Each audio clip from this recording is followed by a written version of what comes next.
Un mensaje para hoy. Un mensaje para hoy. Vamos a tratar de continuar donde nos quedamos la semana pasada, cuando teorizando, no estamos teorizando, son como hipótesis que uno presenta ciertas posibilidades conforme a lo que recibimos a la luz de la palabra, y entonces hacemos nuestras propias conjeturas para explicar de cierta manera estos principios que hoy son tan debatibles. Cuando digo principios me refiero a los principios de la creación. Entonces, obviamente la creación pudo haber tenido sus comienzos de esta manera, y lo que yo les he presentado en estos estudios, en estas partes de estos de segmentos de estos estudios, es que les he incluido que pudo haber sido con una partícula de luz. ¿Por qué? Porque la luz es uno de los atributos de Dios. Dios es luz y Dios lo sustenta todo y Él llena todas las cosas. Entonces, en base de eso, he hecho estas conjeturas, y ahí les muestro una fotografía de algo parecido que puede más o menos tipificar los comienzos del universo hace unos, obviamente, 13,7 billones de años atrás, según los datos científicos.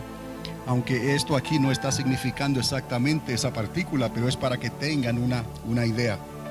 Pero tuvimos que detenernos en Apocalipsis 4. ¿Por qué en Apocalipsis 4?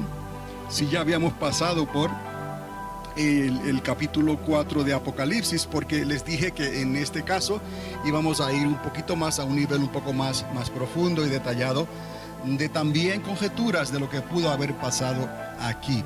Pero lo que les hablé, se los hablé en otro nivel, y solamente les voy a mencionar lo que, en parte, lo que les dije la semana pasada, porque es muy significativo la experiencia que tuvo Juan estando en la isla de Patmos, cuando él tiene muchas visiones, pero esta en particular, cuando Dios le dice sube acá. Es una voz audible, es un mandato de Dios, y Dios, el creador del universo, tiene que alterar las mismas leyes que Él permitió, leyes de la física, leyes de gravedad, que Él mismo estableció o permitió que se establecieran en el universo para poder presentar a Juan las cosas que Él le iba a presentar. Y vemos la respuesta de Juan. Pues obviamente Juan habla de que en el espíritu, ¿no? Ya en el espíritu entramos en otra dimensión, porque si el espíritu puede atravesar el espacio sideral, como nosotros lo conocemos, ¿no? El universo, el cosmos. Juan ve una puerta abierta en el cielo y escucha una voz audible, es una orden audible que se le da a Juan, y se le dice sube acá.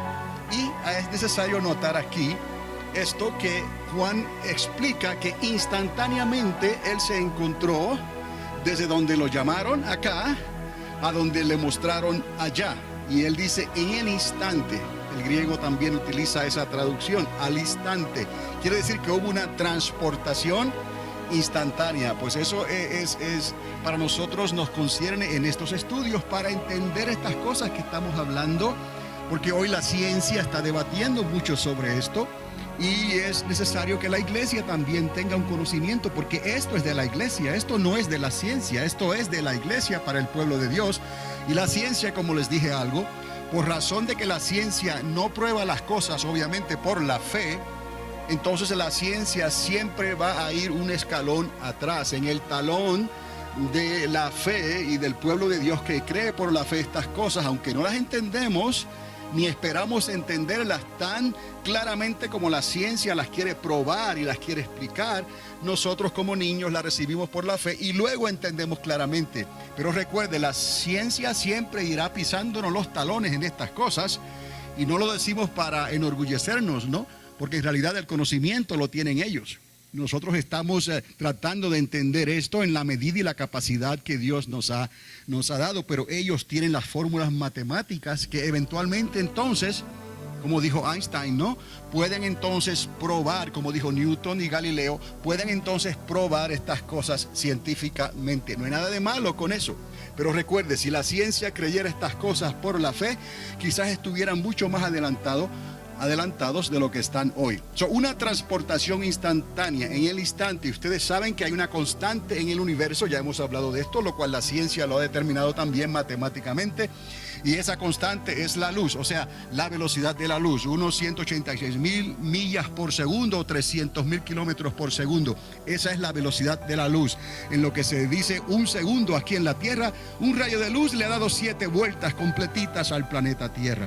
Para que usted tenga una idea de la velocidad, a la velocidad que viaja la luz. Si usted ve la luz del sol, se tarda un poquitito más de 8 minutos en salir del sol y llegarnos a nosotros. Si el sol se apagara de momento completamente, todavía le quedarían 8 minutos de luz antes de que nosotros nos diéramos cuenta, ¿no? Obviamente la temperatura cambiaría drásticamente, pero en términos de luz podemos decir, todavía el sol está alumbrando cuando hace ya 8 minutos que él dejó de alumbrar. Entonces, eso nos lleva a otras preguntas, a otras conjeturas. ¿Será que Dios está hablando y lleva a Juan a otra dimensión? Porque ¿qué son las dimensiones? Dimensiones es lo que Dios ha creado. Cuando Él creó desde el principio el espacio y el tiempo, eso automáticamente pues crea una dimensión, y en esa dimensión nos movemos, y el apóstol Pablo escribió sobre eso. En Él nos movemos, en Él somos. Hay una dimensión conocida aquí en la tierra, conocemos el ancho de las cosas, ¿no? La altura, el ancho y la profundidad. Entonces Alberto Einstein introdujo la teoría que luego se verificó que hay otra dimensión que llamamos la dimensión de tiempo, y esa dimensión de tiempo entonces él la proyectó y la presentó en el espacio. Tenemos en ese sentido 4 dimensiones: lo alto, lo bajo, lo profundo, y una dimensión del tiempo, que es lo que usamos en el espacio. Y de ahí aquellos estudios que dimos sobre cómo era quizás posible que Dios hablara ciertas cosas allá en su trono que iban a ocurrir aquí en la tierra, y cómo pudimos acomodar una serie de 21 juicios, ¿no? Los sellos, las trompetas y las copas de la ira, sin incluir los truenos, porque no se le dio a Juan que los escribiera. Hablamos de lo que tenemos, que se decretó y que se explicó, ¿no? Pero aún así fueron 21 juicios, o en cierta manera, si los llamamos juicios, ¿no? Porque los sellos no eran juicios, en realidad era más bien una introducción a lo que iba a ocurrir más adelante. Pero el asunto era cómo acomodar eso en aquella semana de 7 años, y no en la semana de 7 años, sino una semana que sabemos está dividida en 2 periodos, ¿no? De 3 años y medio cada uno, que suman los 7 años completos. Y entonces de esa manera podemos entender hasta científicamente, en cierta manera, cómo entonces el tiempo se mide de una manera en el cielo, y el tiempo en el espacio, y el tiempo se mide de otra manera, o transcurre el tiempo de otra manera aquí en la tierra. O sea, el tiempo allá en el espacio podría, para la persona que esté en esa nave espacial viajando por el espacio, puede que para esa persona hayan transcurrido, digamos, 1 año, mientras que aquí en la tierra transcurrieron 7 años. Solamente para que tenga una idea. Eso es posible, eso es factible, eso se puede probar matemáticamente. En el espacio, 1 año allá puede ser 7 años acá. Y más bien, como lo dijo el Señor, Dios, que está en la eternidad, fuera del tiempo y el espacio, porque en la eternidad, ya hablamos, no existe el tiempo ni el espacio. Dios no se mide por el tiempo ni el espacio. Eso ocurrió cuando Él creó. Y Dios dijo entonces: para mí un día es como 1000 años, y 1000 años como un día. Ahora entendemos nosotros, y podemos hasta hablar con alguien que tenga conocimientos y traer esto a relucir de la misma palabra de Dios. Y ningún científico pudiera decir, bueno, esto es completamente increíble quizás para ellos, pero que no tenga sentido para ellos, sí. Puede tener sentido, porque de alguna manera u otra ellos pueden hacer sus cómputos, ¿no? Con sus fórmulas matemáticas, y comenzar a darse cuenta que verdaderamente allá en el espacio sideral se mueve el tiempo de una manera diferente a como lo experimentamos aquí en la Tierra. Una dimensión diferente. Y últimamente la misma ciencia está haciendo hipótesis, está haciendo teorías también de que existen otras dimensiones de tiempo y espacio, para poder explicar otras leyes que ellos quieren aplicar. Porque hace un tiempo atrás les mencioné que Cuando uno mira el vasto universo, las leyes físicas de Galileo, de Newton y todo lo que escribió Alberto Einstein hasta un momento, todo esto se aplicaba muy bien para las grandes distancias del espacio. Pero cuando se va en la dirección contraria, cuando se va del universo a una célula, cuando hablo de una célula, es ya entonces estamos entrando en las partículas más pequeñas que hacen la materia en el cuerpo. Estamos hechos de células y esas células se dividen y esas células tienen un mapa que Dios les dio, tienen un ADN que Dios les dio. Pero podemos seguir buscando con el microscopio y vamos a seguir encontrando partículas más pequeñas y más pequeñas y más pequeñas. Pues eso es lo que han hecho allá en Suiza, cerca de Suiza, con aquel instrumento redondo donde estaban tratando de descubrir ellos, ¿no?, esas partículas más pequeñas. ¿Por qué? Porque ellos piensan, o sea, la ciencia piensa que el universo comenzó con el estallido de una partícula así diminuta que ellos le llaman la singularidad, un punto en el infinito, y de ese punto en el infinito Dios saca todo lo que, digo Dios porque nosotros creemos que fue Dios, de ahí se sacó todos los ingredientes y la materia para que se formara el universo hasta lo que es hoy. Todas estas cosas en realidad usted lo está viendo quizás y lo va a ver más a menudo. Los videos que se le enseñaron de las distancias en el espacio, eso es una realidad. Tenemos telescopios que están sacando esas imágenes que son una realidad. Los sonidos de las frecuencias de las estrellas, eso es una realidad. Y ya algunos han encontrado música en esos sonidos. Esas frecuencias las estableció Dios cuando Él creó el universo. Ahora habría que ir en la dirección contraria hacia la partícula más pequeña. Entonces, lo grande y lo ancho es lo que conocemos como el macrouniverso.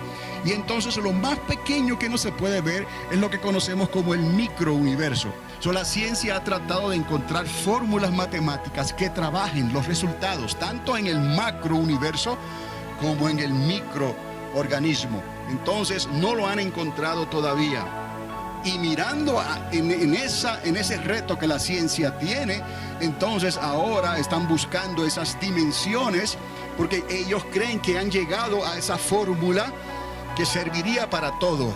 La fórmula para todo, como quizás Einstein llegó a pensar en aquellos días antes de su muerte en el 1955, creo, pero él dejó todo este conocimiento ahí y otros científicos siguieron con este conocimiento hasta el día de hoy y muchas cosas se han descubierto después de eso. Están hablando de multiuniversos, o sea que en la creación puede que haya más de lo que se ve ahí en el espacio. Entonces estamos hablando de quizás no 4 dimensiones, sino ellos dicen hasta 11 dimensiones para poder explicar todo esto. Nosotros como hijos de Dios tenemos la mente del Señor y como los hijos de Isaacar tenemos que estar discerniendo, poder discernir los tiempos y las sazones de los tiempos, porque Dios nos dio ¿cómo se dice? Ese privilegio al pueblo de Dios de conocer las cosas que Dios va a hacer y las cosas que Dios ha decretado en su palabra, y que la ciencia se encargue entonces de probar esas cosas. Pero nosotros no estamos creyendo porque la ciencia lo está probando, porque ya es muy tarde. ¿Me explico? Nosotros lo estamos creyendo por la fe. Y allá la ciencia, con sus descubrimientos, tristemente se va a quedar atrás. Y cuando llegue el momento en que el pueblo de Dios se manifieste en la gloria del Señor, pues no habrá tiempo para la ciencia para entonces hacer conjeturas de último momento. Vendrá el Señor y pondrá sus pies sobre el monte de los olivos y toda rodilla tendrá que doblarse y toda lengua tendrá que confesarle. Y entonces el científico de científicos que hablará desde su trono en Jerusalén será el Señor. Y ya no habrá tiempo para estos debates de la ciencia. Algo más que vimos ahí en el capítulo 4 de Apocalipsis, además de considerar esa otra dimensión a donde Juan es llevado, y más adelante quizás podamos relacionar esta otra dimensión para explicar algunas cosas, es el trono de Dios, la idea del trono de Dios, porque el trono de Dios no está aquí, ni tampoco está en el universo. ¿Dónde está el trono de Dios? Tampoco estaría en la eternidad. Estaría fuera de la eternidad, quizás una franja de límite que Dios ha establecido donde Él puede manifestar su trono. Recuerde, y les digo cada vez, la eternidad solo le pertenece a Dios. ¿Quién es eterno? Única y exclusivamente Dios, en el sentido figurativo y expresivo de la palabra. ¿Qué quiere decir eternidad? Que no tuvo principio ni fin. Entonces todo lo demás, aunque sea perpetuo, porque Dios tiene atributos perpetuos para crear algo y no darle fin, tuvo ¿qué? Principio. Y si tuvo principio, ya no se define como eterno. ¿Me explico? Entonces solo Dios es eterno, porque pensar en que los ángeles y los serafines y los querubines y toda esa creación, que hay una posibilidad pequeña de que fuese creada antes del universo, aunque les dije que posiblemente Dios creó los ángeles y los arcángeles y todo ese ejército del cielo lo creó al mismo tiempo que Él permitió que se comenzara a formar el universo, las estrellas y todo el ejército de los cielos.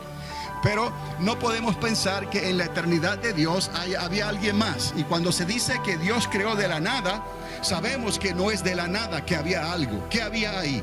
Los atributos de Dios. Y Dios es luz, es el primordial atributo que hemos hablado aquí, porque Dios lo dice en su palabra claramente que Él es luz. Esa eternidad le corresponde ¿a quién? A Dios. Solamente Dios Padre, Dios Hijo y Dios Espíritu Santo son dueños y tienen acceso, ¿no?, a la eternidad. Y es la luz inaccesible que el apóstol habla que no podemos alcanzar. Y recuerden, un destellito de la luz del Señor en su gloria dejó al apóstol Pablo, a Saulo de Tarso, lo dejó ciego por 3 días. Entonces entendamos que ¿dónde está el trono entonces? ¿En qué lugar? Sabemos que les mostré que el universo está ahí, pero falta la luz. Solamente un 0,5% de un 100% es luz reflejada, manifestada en base de las galaxias, las estrellas y todo lo que se puede ver en la frecuencia de la luz que podemos ver. Por eso les mostré también la luz blanca. La luz del sol se considera luz blanca, luz que se ve. Y si usted pasa esa luz blanca por un prisma, por un cristal, se divide en 7 colores diferentes, los 7 colores del arco iris. Entonces todo eso tiene una explicación y todo eso fue creado por Dios. Por eso Él es, y no hay otro, arquitecto del universo. Y ahí es el debate de la ciencia. Lo que hemos estado haciendo es utilizando en la medida que podemos, porque no somos científicos, utilizando el poco conocimiento que podemos sustraer de la misma ciencia, poniéndonos al día, pero trayendo un caudal de información, utilizando la fórmula de Dios y la ciencia de Dios, que es la suma de la palabra, es la verdad. Entonces nosotros sí tenemos esa fórmula. Esa fórmula trabaja para nosotros porque esa fórmula trabaja con la fe. Salmo 119, verso 160, creo. La suma de la palabra es la verdad. Como decir A más B más C es igual a V grande. Verdad. Ese es Dios, y Dios no se equivoca. Pero esa fórmula la usamos nosotros. Utilizando la fórmula de la ciencia y el conocimiento que Dios le dio al ser humano, ¿no? Desde los comienzos de la Torre de Babel para acá, esa ciencia se ha ido aumentando. Y les dije que la única manera en que Dios atrasó eso, porque Él confundió las lenguas. Y eso retrasó el campamento. De ahí Nimrod tuvo que salir y de ahí ellos se fueron a construir Nínive. Pero ya ellos estaban decididos a hacer esa torre y a descubrir ciertas cosas que solamente Dios sabe y que Dios no explicó qué fue exactamente, pero motivó a Dios dejar su trono con 2 ángeles más o quizás un grupo de ángeles, Él viniendo personalmente, bajar a esta tierra y ver lo que ellos estaban construyendo allí en ese lugar que luego fue llamado Babel. Desde ahí para acá la ciencia se ha ido aumentando y hoy, con las tecnologías que hay, han vuelto a tener un solo lenguaje. Y les hablé el inglés. Es un lenguaje común para todos ellos y las naciones de la tierra se han puesto de acuerdo. Les dije, no, hay un satélite ahora que está dándole la vuelta a la tierra y las naciones han puesto ahí su cantidad de dinero para que esto sea posible. Hay una estación espacial dándole la vuelta al planeta y las naciones de la tierra se han puesto de acuerdo para cada cual presta sus científicos y su dinero. Entonces, en otra manera, no han vuelto a reprogramar otra vez un solo lenguaje, el inglés, y se han unido como un solo hombre. Y Dios dijo, ya no habrá quien los desista. Entonces, cuando estaban construyendo la torre de Babel, la primera, Y es cierto, ellos no desistieron, siguieron en Nínive y siguieron hasta el día de hoy. Y ahora, en cierta manera, amados, están reconstruyendo la segunda torre de Babel. ¿Qué quiere decir? Que la historia siempre se repite en este sentido. Y sabemos que Dios va a regresar otra vez personalmente. Jesús de Nazaret regresará y pondrá sus pies sobre el monte de los olivos y los rendirá a cuentas, los traerá a cuentas a todos ellos. Estas cosas no han de sorprendernos a nosotros, pero es necesario entender estas cosas y escuchar lo que el Espíritu Santo le está hablando a la iglesia, para que hablemos como personas que tienen autoridad, que en cierta manera no conocemos ni tenemos el conocimiento de la ciencia, pero tenemos la ciencia y la fórmula de Dios y la palabra profética más exacta de Dios. ¿Me explico? Y con esta palabra y con el Espíritu Santo de Dios podemos y estamos discerniendo los tiempos y las sazones de los tiempos en que estamos viviendo, para poder decir confiadamente que el Señor está a las puertas, que Él viene ya. Mirad, porque vuestra redención se acerca. Y eso no hay nadie que nos los pueda quitar.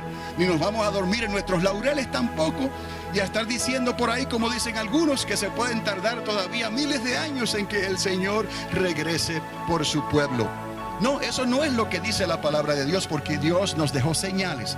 Señales como el pueblo de Israel, como lo que está ocurriendo en la Palestina, en el Medio Oriente hoy en día, y otras señales en las naciones de la tierra, en los cambios atmosféricos, en las enfermedades, en las plagas, en las guerras, en los conflictos. La paz de la tierra ha sido quitada. La tierra temblará como borracho, vacilará como una choza, porque pesan sobre ella los pecados de la humanidad. Cristo está a las puertas. Si estos días no fuesen acortados, dijo el Señor, nadie sería salvo. Entonces les digo estas cosas, cada vez se las recuerdo de vez en cuando para ponerlos otra vez en línea, ¿no? Con lo que hemos estado hablando. ¿Y por qué estamos hablando de estas cosas? Porque Dios nos va a llamar a cuentas. En un momento dado Él nos va a llamar a cuentas y tenemos que decirle: Señor, hice todo lo que pude con lo que tú tenías, con lo que el Espíritu Santo nos mostró, Señor. Nos quedamos firmes ahí y dejamos de estar buscando las señales que el mundo busca, y aquellos que están buscando señales por la emoción tampoco, Señor. Somos humanos y creemos que el Espíritu Santo se mueve en nosotros y hay señales a través de nosotros, pero eso no va a ser la marca nuestra. La marca nuestra es la palabra de Dios confirmada por el Espíritu. Un mensaje para hoy. Un mensaje para hoy.